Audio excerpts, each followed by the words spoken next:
Hello and welcome to Nerdarchy. For nerds by nerds, I'm Nerd Steve. Today I'm joined by this fine nerd somewhere over there. Nerdarchy Ted, how are you doing this fine and lovely evening, sir?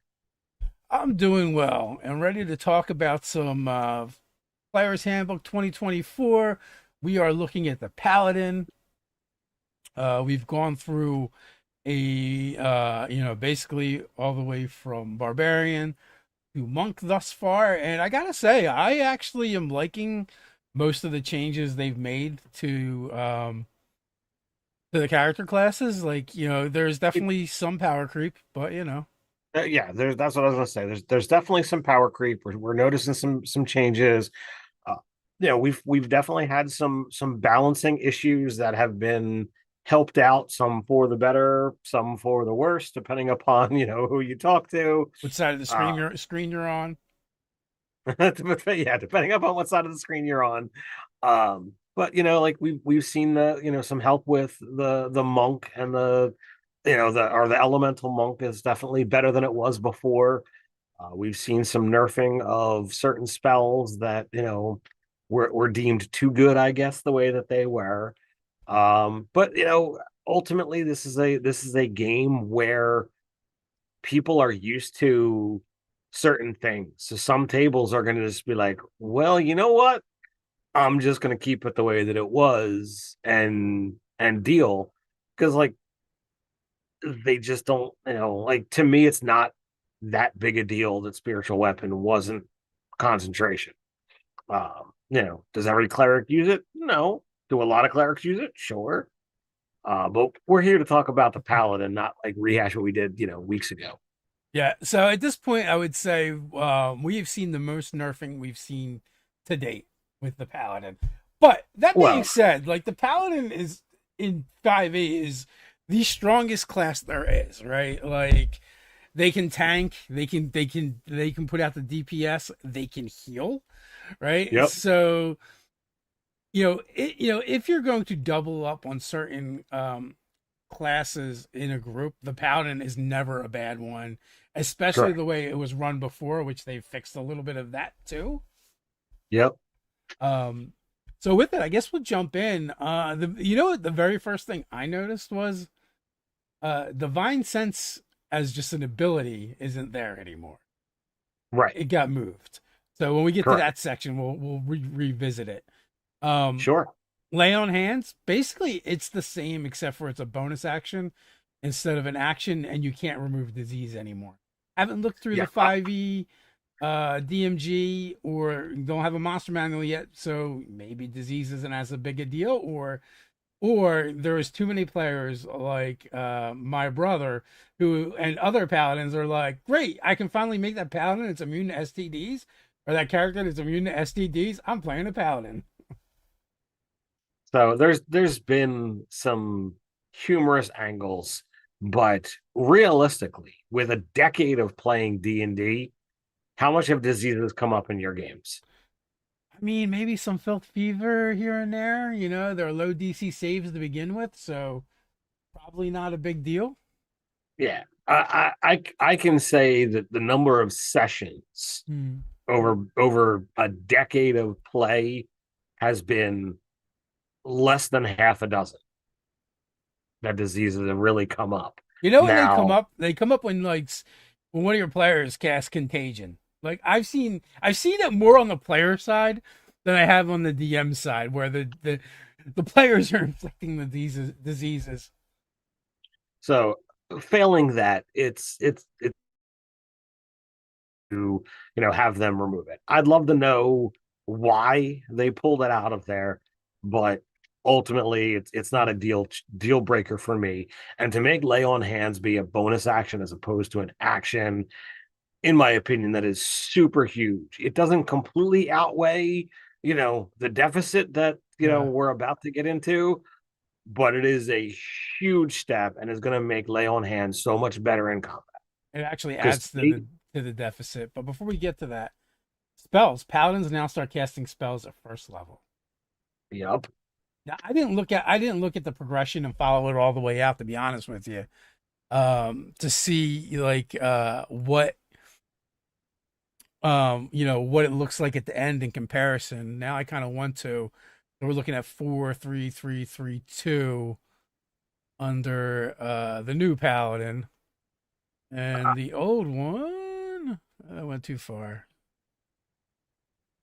And the old one, 4-3-3-3-2. So it's actually, it ends the same.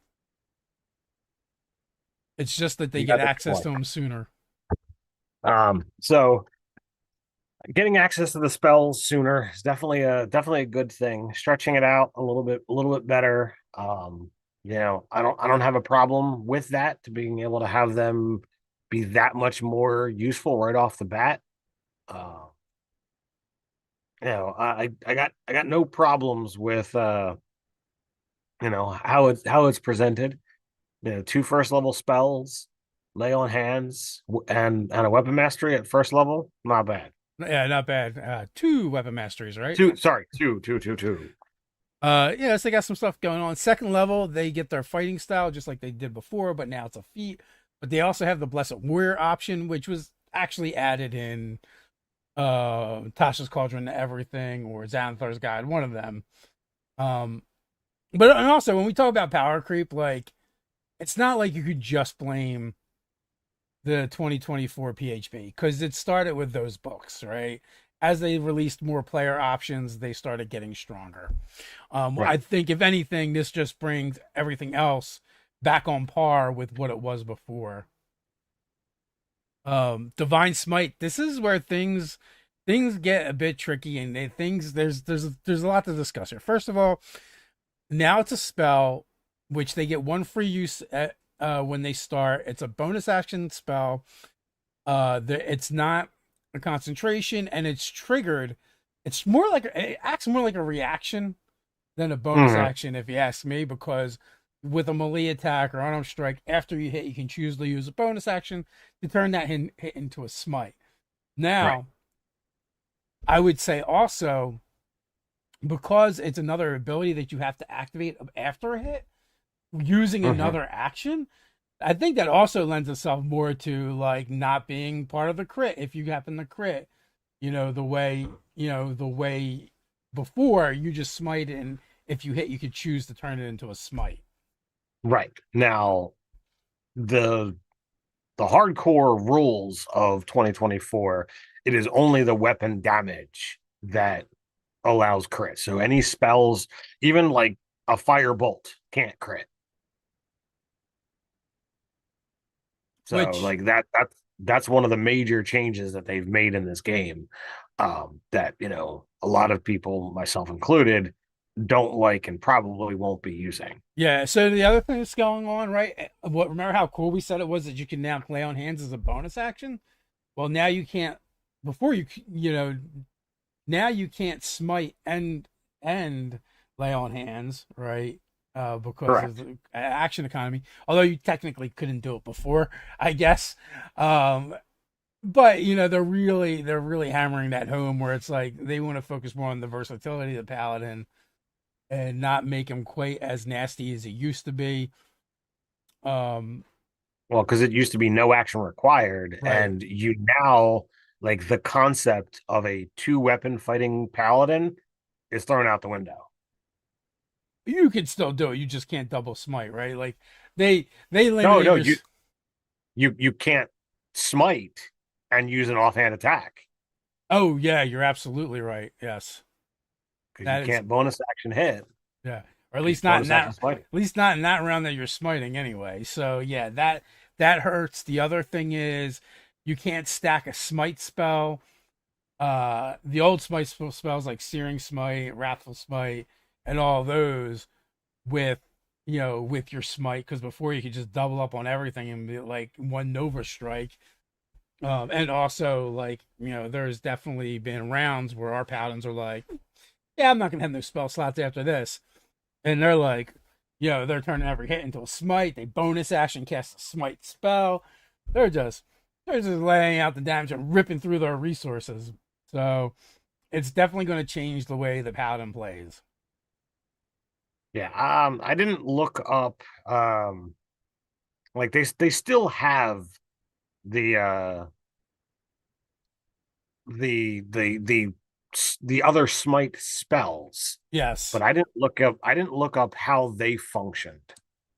So, Uh, if I'm assuming they function, the same way they did um, you know, in the 2014 rules. And if that's the case, then then the reason why I say I mean, I guess you could cast it like the round before as a bonus action, and then you could do it, but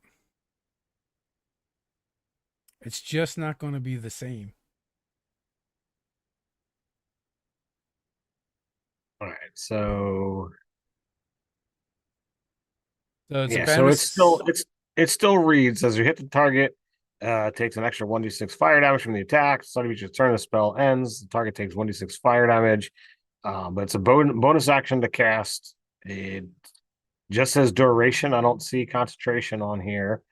Uh, so technically, you could cast Searing Smite this round, hit next round, and stack a Steering Smite with a Divine Smite. Um, Oh, that's you know, funny. Some of them are concentration and some of them are not.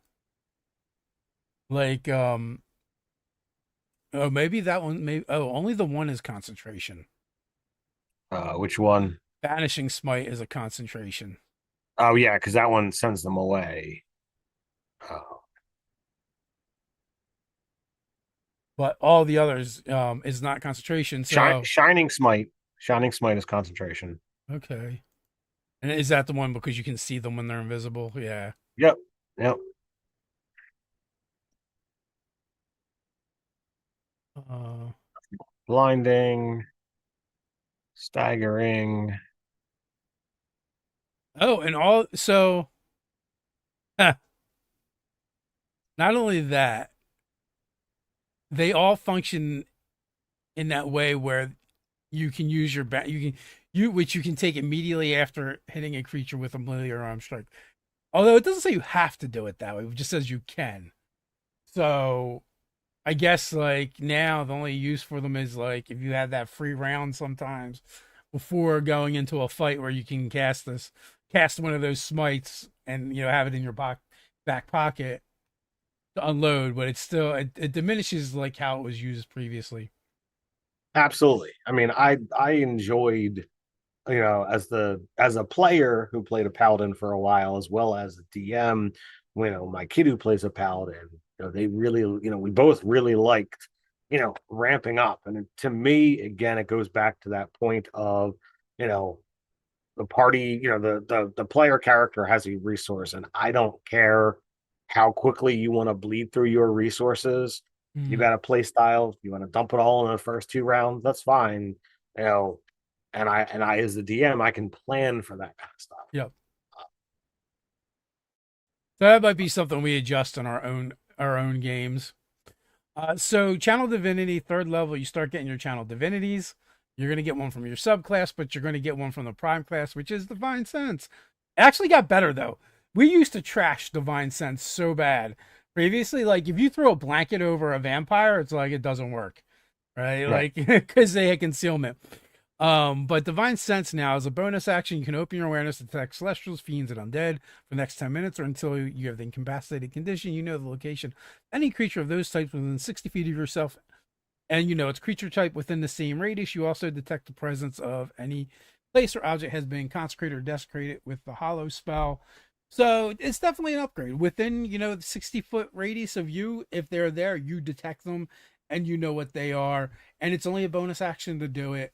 I like this change because before it was silly. It's like if they were near you, but they had, it could be anything. You just be standing behind a screen, it could be invisible, then you couldn't detect them.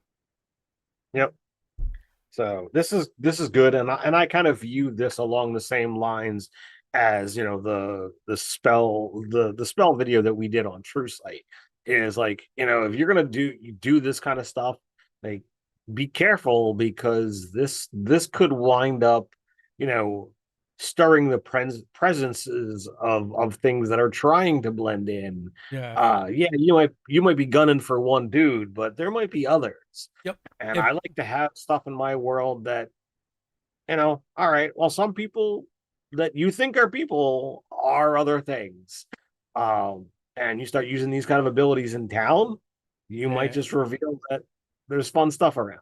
Once you start mucking with their vibe, like they weren't going to do anything with you before they didn't care, but now you mucked with their vibes, and they feel obligated to do something about it now. Yeah. Uh, Fifth level, extra attack, it's the same. Fifth level, faithful steed. This is an improvement. Oh gods, yeah. You always have fine steed prepared. You can cast it once a day for free, and fine steed no longer has a duration. You cast it, it stays out until you dismiss it. It didn't You have a cast it again, it it dies. didn't have a duration before either. Not No? no, it didn't. Oh, my apologies. No worries. I But that being said, the it, all right, I both like and dislike your steed, right? One, it's you summon otherworldly steed. And it Mhm. basically can look like whatever you want it to look like. But the problem is its power is based on the spell slot you use to power it. Um Now it doesn't say, it just says you can cast it for free, so I always assume that means cast it at the Lowest. lowest level, right? Yep. Yep. So it starts with an AC 12, so it will never be missed. It starts with 25 hit points. Fifth level, take a couple hits, but at that point, it's kind of like attacking the wizard in the party, right? Yeah. What's the wizard got? The wizard's got what? The wizard's a D6, right? Yeah. So 4 times 4, 16, 22 plus throw a god mon. It's basically as tough as your wizard. Um, so that part's a little rough. If it gets a fly speed if you use a fourth level spell, which is like 13th level, I think. So that part's going to be a little bit tough. It is nice that whenever you get healed, it gets healed as well, as long as it's within 5 feet of you. And I suspect it's going to need that healing a lot. Yeah. Again, you pick whether it's a celestial, fey, or fiend, which makes sense to me, and that And determines. depending upon what you pick, what kind of bonus actions it gets. It either gets a fell glare for a fiend, a fey step if it's fey, or a healing touch if it's celestial. Yeah. Also, the type of damage it does, Right. and it doesn't do much damage. It does a D8 plus 2 starting off, and it's never going to be So more than plus 5. uh, Um, I imagine that we're gonna see more celestial mounts because it gains the ability to heal you while you're riding it, which then heals itself. yeah. So uh, just saying that's probably gonna be the popular I choice. mean, that's useful. The face step is nice. Being able to teleport 60 feet is a bonus action. And the fell glare isn't terrible either because it's a bonus action. But at the end of the day, I don't know. Even though before you summon a regular animal, this just feels weaker somehow.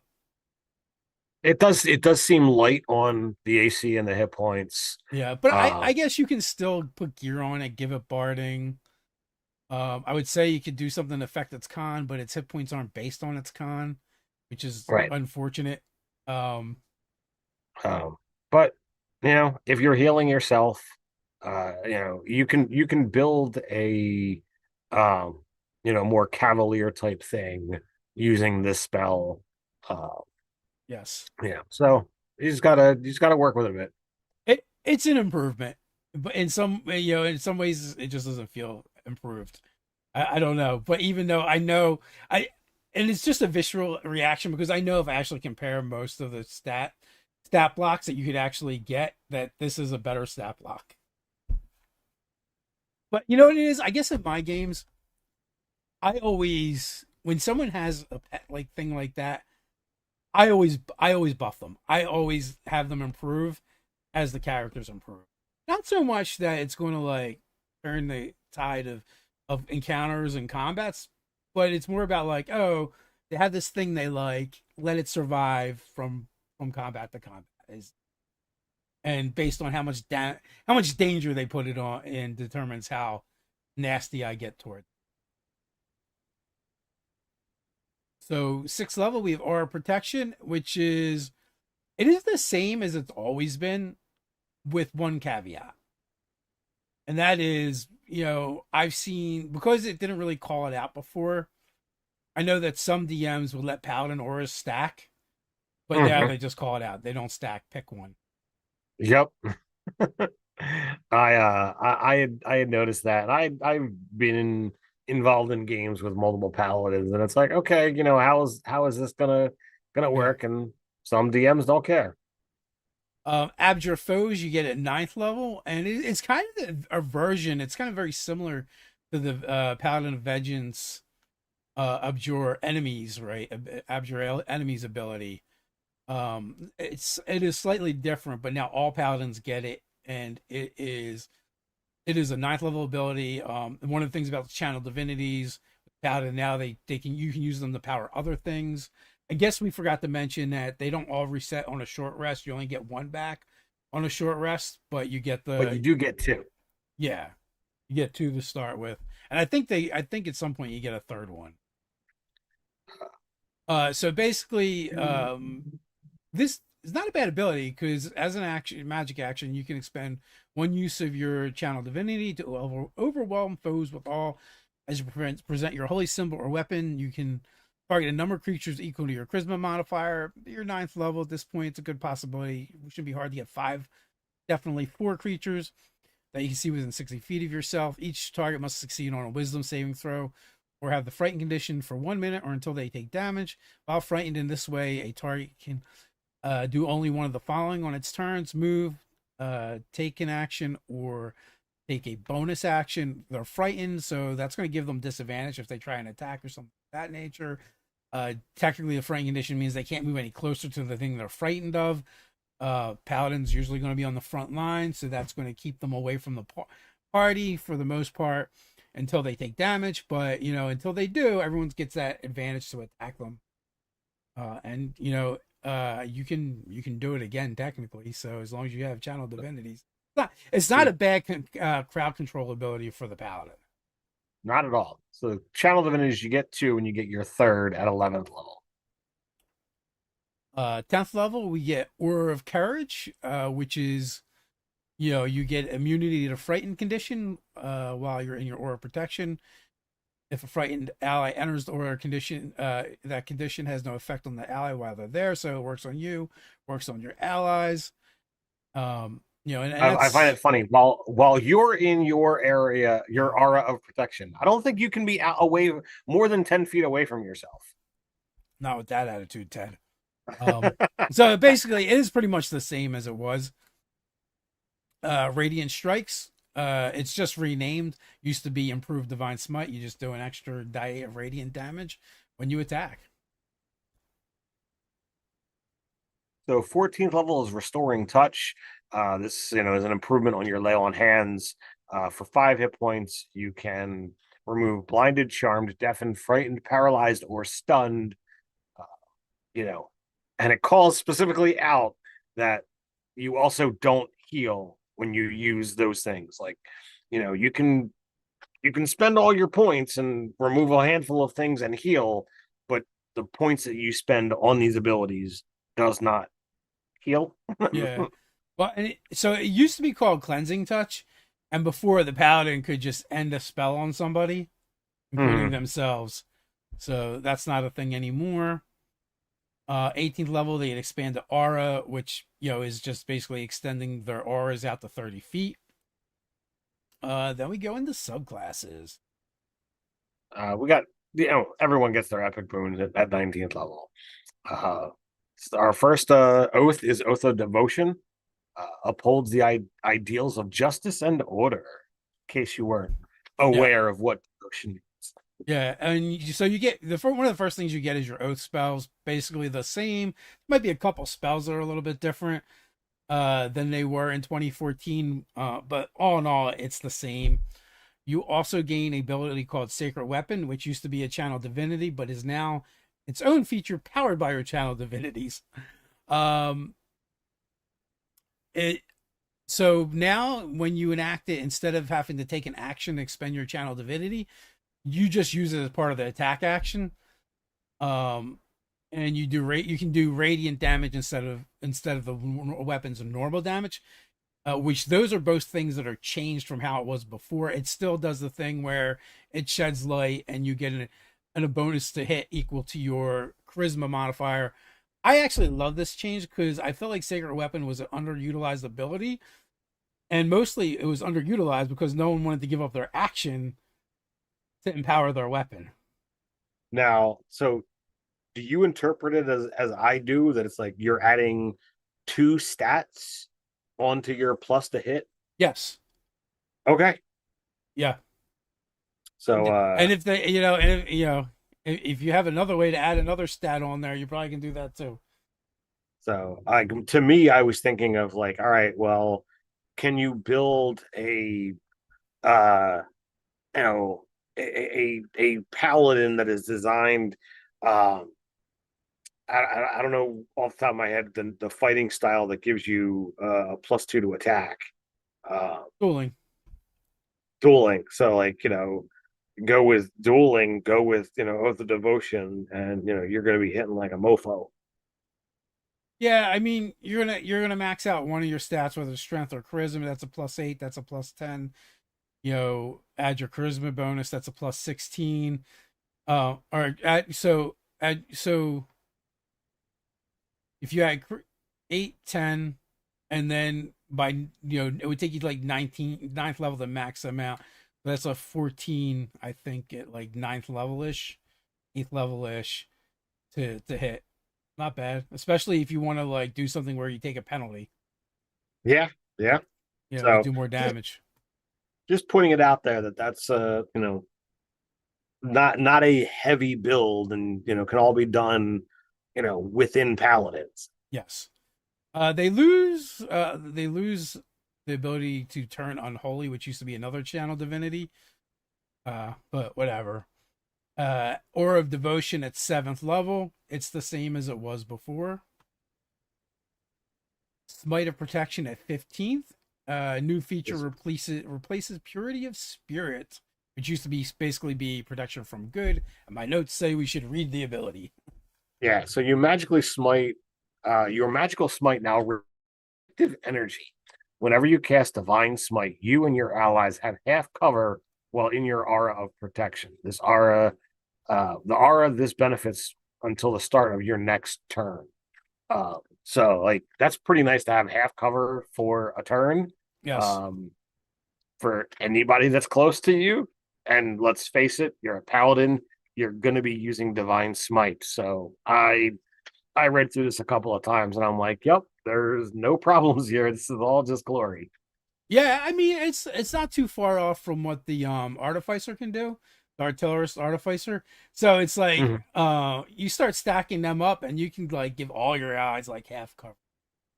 Yeah. Have a pretty good defensive line there. We so next up is our 20th level ability, Holy Nimbus. It's got the same name. It basically does the same thing. The only difference, there's two differences. One, the light you generate now is sunlight, and two, you can use a 5th level spell slot to do it again. Yeah. Yes. Yeah. So all of the paladin 20th level things can be restored with a 5th level spell slot, which that in and of itself, we always love, the resource exchange. Do you want to use 5th level spells, or do you want to use your capstone? Yeah. So next up we have the Glory Paladin. I know you like this one. Yeah, Oath of Glory is my favorite paladin. This is the one that I played for a long time. Strive for the heights of heroism, endeavor to be known for your deeds. I love, I love all of the stuff. Um, So the first ability they get is Inspiring Smite at 3rd level. It is the same as their channel divinity by the same name, and basically they get to give out temporary hit points to folks that are near them when they. it's Uh, it's not all that glorious because like you can choose, you roll 2d8 plus your paladin level, and you divide that amongst the chosen creatures however you like.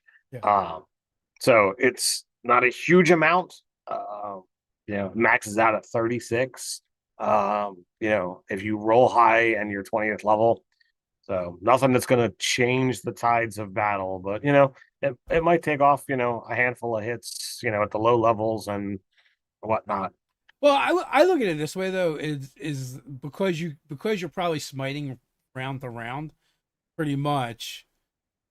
You're you're basically generating temporary hit points every round, and then if you were like, we could probably talk about like a party build where we pick different classes that have that kind of ability, where it's just Mm. like you're just spoon feeding temporary hit points every round, even if it's not a lot. Like if the whole group starts getting temporary hit points, uh, That's true. you That's know, true. across the fight, that starts mitigating a bunch of damage. All right. I was looking at it as a one-off, but when you look at, how many, spells a paladin is got and how often a smite is happening, Yeah. like, okay, well, let's, using standard, D&D math, 2d8 is a 9, 4.5 per die. So at 20th level, being able to throw out, 29 hit points every round to your party. Okay, you get 29 hit points. You get 29 hit points. Okay, that's, knocking off, full heavy attacks every round. That saves a crap ton of hit points. You're right. Although let's see, but you do have to use your channel to. There's that. You're only gonna do it a couple times in a fight. Never mind. It sucks. It doesn't suck. It is still a nice little bump, and they can do it at a range. So it might be the thing that saves your wizard. But also that's basically what it was before. Oath spells basically the same as it was before. Peerless Athlete is another channel divinity fueled power. There's some nice changes with this one. It lasts an hour instead of 10 minutes, and the not so nice change is it used to double your ability to lift, drag, and carry weight. Now it does not. It's just advantage on your acrobatics and athletics checks. But you get 10 feet of extra, high jump and long jumps. So I mean, literally being able to high jump an additional 10 feet, that's pretty awesome in my opinion. Yeah, I mean, those can definitely come into play. Although jumping is one of my least favorite things to figure out in D&D. I don't know. It's one of those things that, like, when it comes up, like, everybody either was just like, oh well, make an athletics check, which is not how it works. And Yes. if they roll well enough, people just accept it. Or, we Yeah. spend 10 minutes like, well, where is that again? And we look it up and we take the time. And 5 minutes after we've looked it up, we've already forgot. I think it's Yeah. Aura of Alacrity is basically the same because it increases your movement by 10, but also if they're in your protective aura, it increases yep. their movement by 10 as well. Which it used to Yep. be they had to stay close to you, 5 foot. So now, it doubles out to 10 feet and then 6 times out to 30 feet at 18th level. Yeah, so like the wording now is definitely better because it's like technically it's like, oh, I was looking around at a battle map and it's like, oh, well, technically somebody could be like, well, I'm close enough to your aura and I'm gonna miss getting to where I want to go by 5 feet. But if I step 5 feet in the wrong direction, that puts me in your aura. I can now get to where I need to go just because I got closer to you. That's funny. I think it's funny that you pulled out the grid to check it out. Well, I mean, I mean, I keep I a know, grid down I know the grid here, is already out. but it's uh, like, can this work? So tactically, it's nice, and I like the change. yeah. Glorious Defense at 15th level. It's exactly the same. I believe you use your reaction in order to uh give someone extra armor class, and at the same time you can then make a reaction attack. Well, not a reaction, that is it's part of the same reaction. You can make an attack against the person that made the initial attack that triggered your reaction, as long as they are close enough. Yep, it's nice, provided that you are playing a paladin that has a decent enough charisma to make it worthwhile. But it's one of those great abilities Well, because hit or miss, you get the attack. you So get the attack, sure, but you know the Sentinel will idea do is the you want same to use thing. this when you're going to get the miss. And since the numbers are already called, okay, my dude's armor class is 16. They rolled a 17. All right. So if I only have a +1, I'm not going to turn the attack into a miss. But if I have a +2, okay, now I've made it a miss and I get my attack too. So Yes. Living Legend is I their Living Legend is their 20th level ability. It's exactly the same. Matter of fact, when we got to Glory Paladin, I expected the least amount of changes, just because it's the newer of the ones they're using here. yeah, I kind of assumed as well. But when we changes, and it's not bad. All right, so Oath of the Ancients um had two. Nature's Wrath is their third level ability. This is also fueled by your channel divinity. It used to just be a channel divinity. So Um, I think this one actually kind of went through a little bit of core change. Wasn't this a little bit more Fey based in its wording? the Am I wrong there? I don't know if it was or if we just played it that way. To be honest with you, let's see.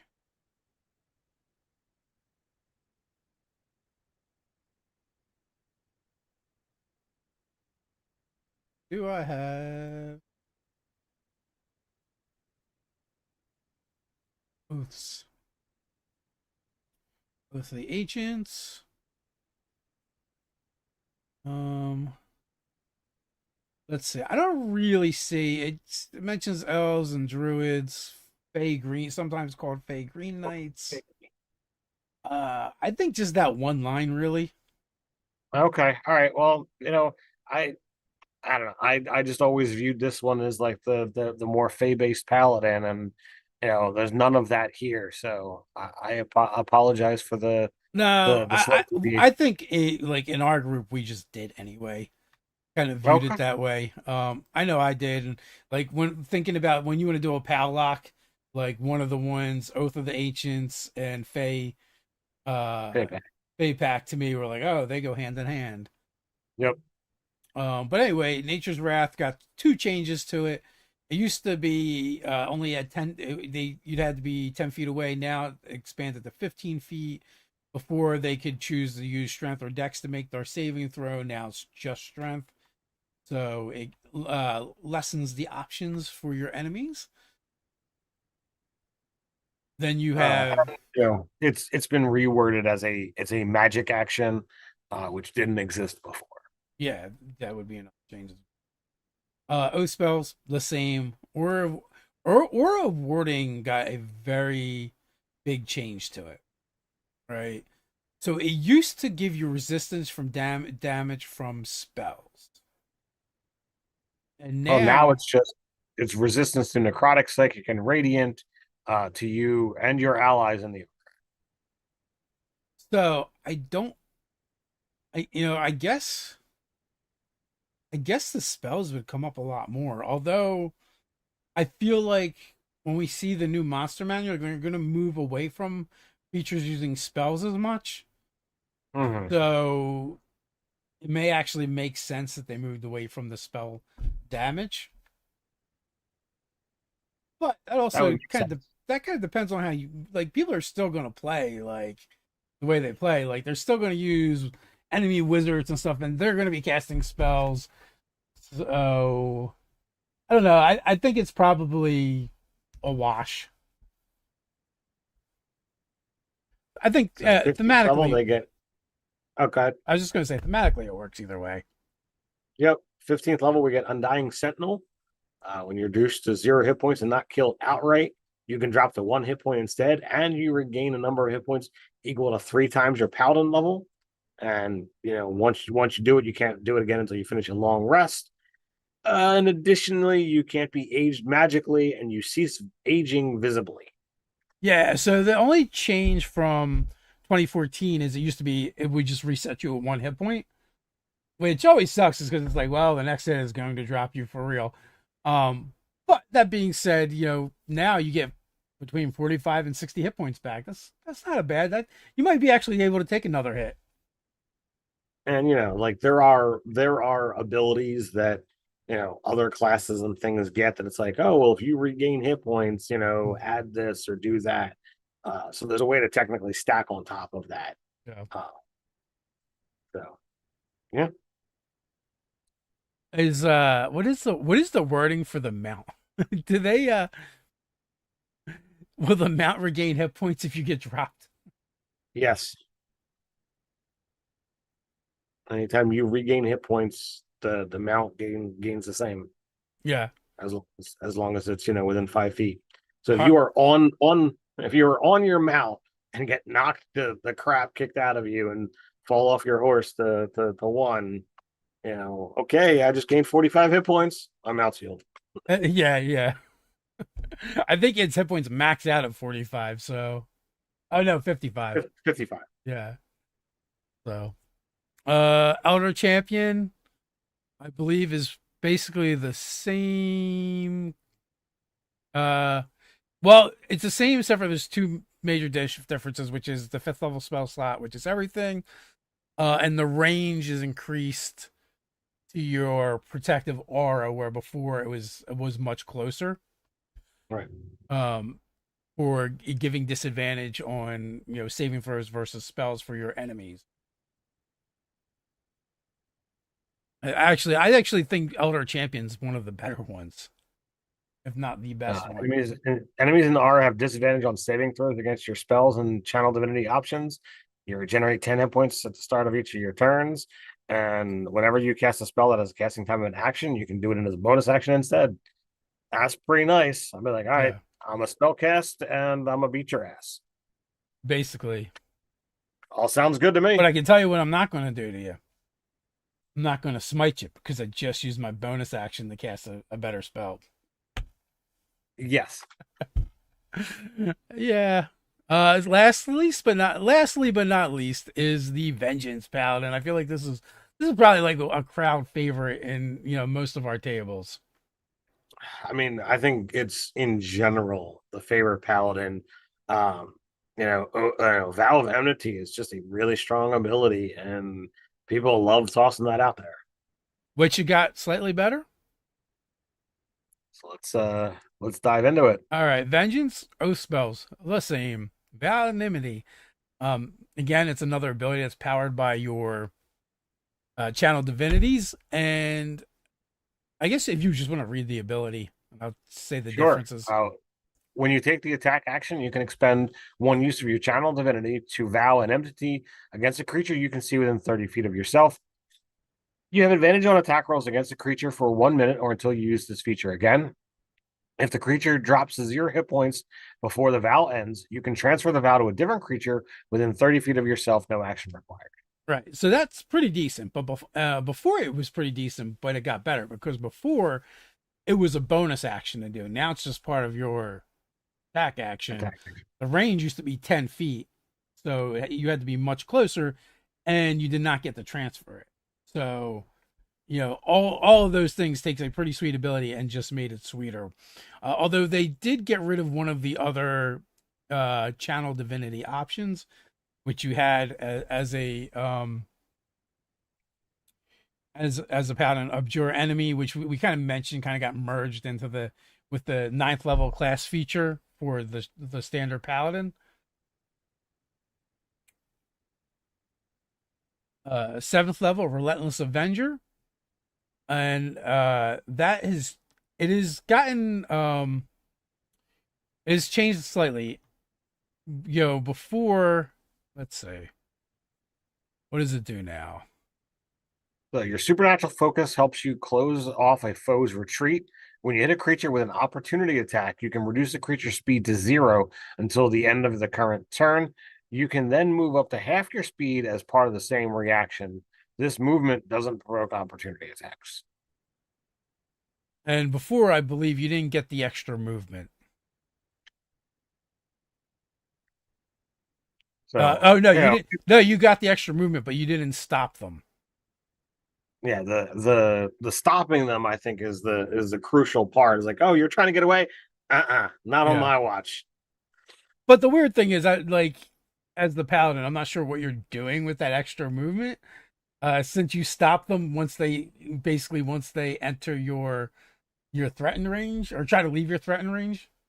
So the option that I see is tactical positioning that could either allow you to stop somebody else from getting away, or you try and get away from me. I stop you from moving, and then become a barrier between you and where you're trying to get to.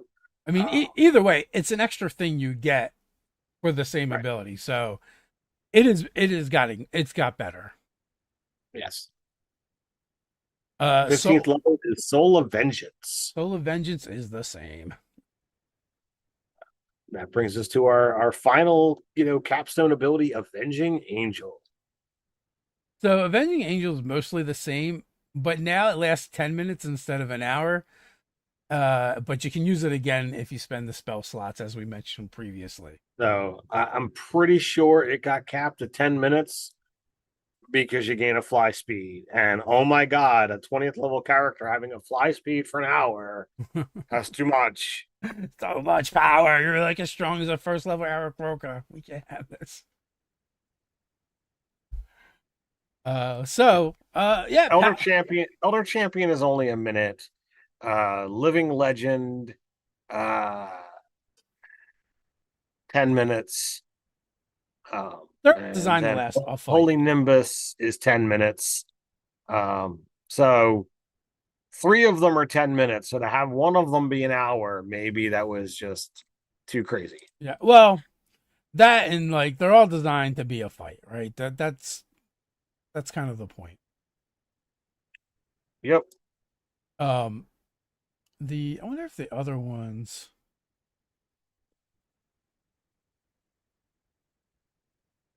if the other ones also got if they changed the duration for those as well.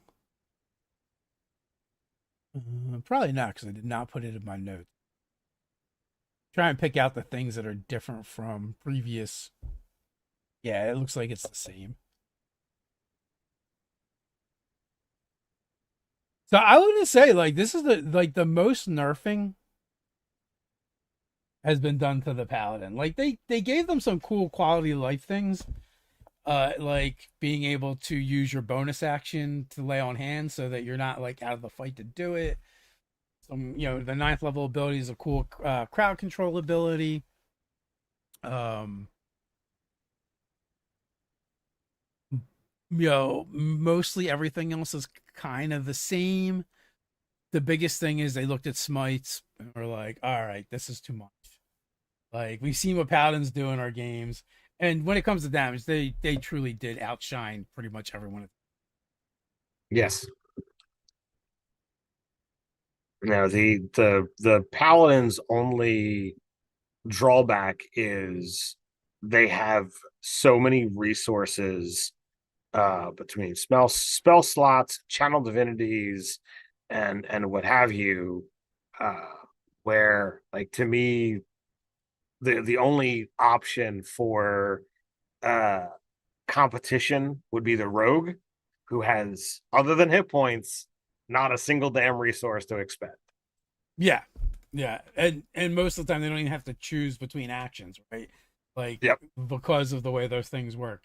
But I feel like with this version of the paladin, what they were trying to do was retain those parts, right, that we all really like, and also spread it out in a way where they're not always picking and choosing between doing which cool thing for round.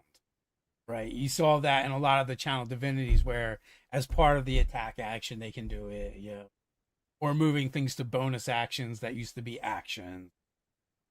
So it feels like they can do more in a round. Just offensively, they're just not as as savage and brutal as they used to be. I mean, they're still nice, but they're not going to be the mega smiters that we've seen in the past. Mini smiters. So of these four, which subclass do you want to play? I mean, I still like Glory, and when I played Glory, I didn't play it all the way through. Part of it, if I were to play a Paladin, it would be like, who am I mixing it up with? All of them have some really great features that I wouldn't mind playing any of them. Hmm. Uh, so this one is really a toss up. It would be kind of weird for me to be like, okay, well, I'm going to play a Paladin. Let me play Glory again. I've already done that. Um, I didn't play long, but I did play an Oath of the Ancients Paladin for a handful of sessions. I think I played an Oath of Devotion Paladin um, in Scott's game. So I think the next one for me to do would be Vengeance. Gotta round them out. How about yourself? Let's see. Think, I think I'm trying to think what my Palak was. I don't even remember what subclass because that was in Scott's game as well. Or one of Scott's games that I played that character. And I don't know if it was Devotion or Vengeance. It was one of the two. We didn't play very high, and also being multi-class means I didn't see a whole lot of it. But I think I go Ancients. Ancients. That's a good one. I do like the Ancients, and I probably would flavor it with the give it the sprinkle the Fey flavor on top of it. So, and as far as if I were to use them on the DM side of things, I feel like the Ancients and the Vengeance make the best to pit against the players, mechanically, but also thematically. And So then, like you could use a Glory if it's a competition type scenario. Uh, you know, you know, groups trying to go through the same maze or labyrinth. Uh, or if there's like again some other kind of like physical confrontation that's not all about combat, yeah, I that could be was fun. thinking, Glory make a great rival or frenemy, Yes. to throw into the mix. So we are, what are we? We are a couple weeks away from PAX Unplugged. Indeed. Let's see here. It is one, two, less than 3 weeks away. Yeah, so uh pretty excited about that. If folks are in the area or are going to be going to Unplugged, you should check us out. We will be hanging out and traveling. So if you see us, please stop us and say hello. We'd love to talk to you for a moment. And as always, if there are enough of you gather to actually play a game, we will run a game for you of D&D or Zoo Mafia. Your choice, is unless we have a prior engagement, we are moving on to. But it's kind of a standard Nerdarchy thing. And then where will we be in January? In January, we're going to Page Two, Philadelphia, Philly Area Gaming Expo, where we actually, beyond doing pickup games, we both have games scheduled that you can go, check out, sign up for. Uh, as Dave says, we always love, chatting and hanging out with fans. So please, if you see us, do not try and be like, oh no, it's Nerdarchy. No, come talk to us, say hi, ask us to sign something, or tell us a story. We always dig that stuff. Yeah, for sure. We love to interact. Um, but and also, you should go to those things anyway. They're a lot of fun and they are a good time. PAX Unplugged is our kind of our local gaming convention at this point, I would say. Although, Yeah, it's of all the cons I've been to, and I've never been to Page Two, so we'll have to find out what that's like in January. But PAX Unplugged is the closest con that I go to, and therefore it's my favorite because it's you know basically my backyard. I don't need to pay for parking. I don't need to pay for a hotel room. I just take, public transit across the bridge into Philly, and I'm practically there. For sure. So yeah, check us out one of those. Also, what about you guys? What Paladin are you interested in playing? Are you using the 2024 rules? We're kind of like in the middle of deciding. Like in my latest game that I'm running, I just decided to open it up and say, people want to use the class, the classes from there, they can, the subclasses from there. Feel free. Weapon masteries seem like they'll be kind of fun to add in. They're high enough level where it is something extra, but it's not going to be a huge change to the game. Like some of them do, like extra damage, but it's so low, like it's not going to matter because you guys are what, like 14th level now. Yeah, and you just dropped a huge a huge bomb on us about possibly going to 30th level. It's like, Yeah, I got some things I still want to do with this game, and since I finished up running the one game, and the other one should be wrapping up soon. I'm like, I can keep this one going for a while. So I have some ideas for running that for epic levels. I know like fighters, I want to get them up to like 6 attacks a round. I'll figure out the spell progressions and keep them going. I might add higher than ninth level spell slots or features that casters can just do if they like invoke like a higher level slot. I'm definitely intrigued. I want to see what you've got cooking. Up until you dropped that, it was like I thought we were down to like less than 6 sessions on this game, and I didn't want it to go away. Yeah, I might speed up the leveling now, just because it's a That's monthly fine. game. I Uh, mean, even if you say, "All right, we're gonna gain a level a session," that's still 16 more sessions. yeah, I think that's what it's going to be. And That's to get to 30, they're going to I don't, have to, right? Because that's the way we're playing. That's over a year. So so. All I know is that definitely gives Kurt more time to think and prep and plan for the game that comes next. yeah, well, and I wanted to tell you, like when I kind of decided to do it, I wanted to give you guys enough time to start plotting out. Like for you, it's been easy because I think you and Ryan's characters are the only ones that are Single single class classed. So like all you guys have to do really, unless you get crazy at the end, is keep going with the way you're going, completely. and see what We've kind of got stuff you we've get. got two fighter barbarians and a fighter barbarian rogue. So uh, they all can try and figure out, well, is there a class that I want to take all the way to 20th in that mix? Uh, so it's fun, or hey, let me splash something else in. Yeah. I don't think any of them have the charisma to make it work, but Yep. any one of them could be kind of amusing to add in. And it was the glory paladin.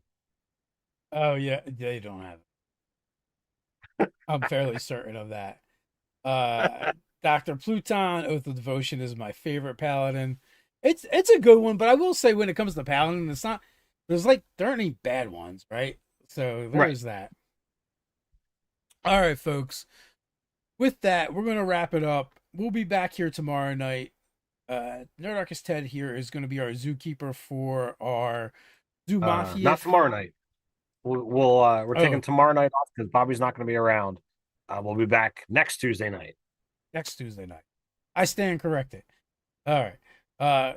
So with that, come back next week. We'll be doing the same thing. We're gonna be talking about the Ranger, and I mean we've kind of been slow walk. I don't know how far you've gone, but I've been slow walking, reading the book. I'm just kind of going along as we talk about them, seeing what we're going to add in. So I'm curious to see what they did with the Ranger. I'm pretty sure Yep. people were still bitching about the Ranger, but not surprised. So with We'll that, see. We'll see what it all looks like next week. yep. And so until next time, stay nerdy. Stay nerdy.